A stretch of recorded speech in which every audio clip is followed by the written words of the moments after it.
LIC employees union Vadakara base unit വാർഷിക സമ്മേളനം സംഘടിപ്പിച്ചു. LIC ഓഫീസ് പരിസരത്ത് നടന്ന സമ്മേളനം LICEU Kozhikode division general secretary MJ Sreeram ഉദ്ഘാടനം ചെയ്തു.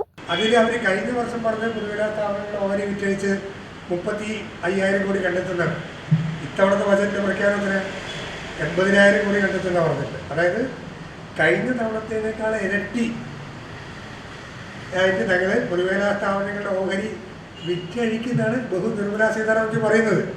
ഇത് പറയുമ്പോൾ നമ്മുടെ സ്ഥാപനത്തിൻ്റെ ഓഹരികൾ വിൽക്കാനുള്ള അതിശക്തമായിട്ടുള്ള അണിയറ നീക്കങ്ങളുമായിട്ട് മുന്നോട്ട് പോവുകയാണ് കേന്ദ്ര ഭരണാധികാരികൾ എന്നുള്ള നമ്മൾ മനസ്സിലാക്കേണ്ടതായിട്ടുണ്ട് എന്നുള്ളതാണ്.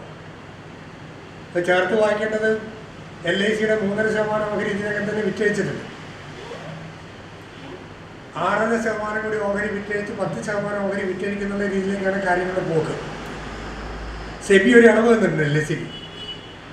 Securities and exchange board of India അവരുടെ ഏതെങ്കിലും ഒരു സ്ഥാപനം, അതായത് ഓഹരി വിപണിയിലേക്ക് കടന്നു കഴിഞ്ഞാൽ 5 വർഷം കൊണ്ട് അതിൻ്റെ 25% ഓഹരി വിൽക്കണം എന്നാണ് സെബിയുടെ നിർദ്ദേശം, ഗൈഡ് ലൈൻസ്.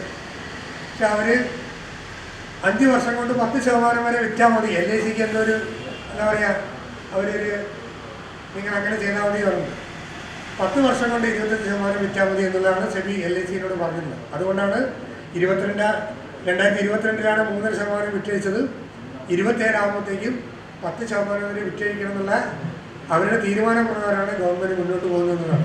LICയിൽ അടിയന്തരമായി റിക്രൂട്ട്മെന്റ് നടത്തണമെന്ന് LIC employees union Vadakara base unit സമ്മേളനം മാനേജ്മെന്റിനോട് ആവശ്യപ്പെട്ടു. ജീവനക്കാരുടെ എണ്ണം ഓരോ വർഷവും കുറഞ്ഞു വരുന്നത് ഉപഭോക്താക്കൾക്കുള്ള സേവനത്തെ ബാധിക്കുമെന്നും യോഗം ചൂണ്ടിക്കാട്ടി. സമ്മേളനത്തിൽ വിവിധ സഹോദര സംഘടനാ പ്രവർത്തകരും പങ്കെടുത്തു. LIC Vadakara senior branch manager Manoj M, Sandeep S, Sujith K, Karimbil Kunhikrishnan, Sudheer Kulangarath, PP Bhaskaran, PP Pavithran എന്നിവർ ആശംസകൾ നേർന്ന് സംസാരിച്ചു. Base unit president Shainu KP അധ്യക്ഷത വഹിച്ച സമ്മേളനത്തിൽ N ഗിരീഷ് ബാബു സ്വാഗതം പറഞ്ഞു. സുരേഷ് KP നന്ദി പറഞ്ഞു. പുതിയ ഭാരവാഹികളായി പ്രസിഡന്റായി ഷൈനു KPയും സെക്രട്ടറിയായി ഗിരീഷ് ബാബു എന്നും ട്രഷററായി നീമലത KPയെയും യോഗം തെരഞ്ഞെടുത്തു.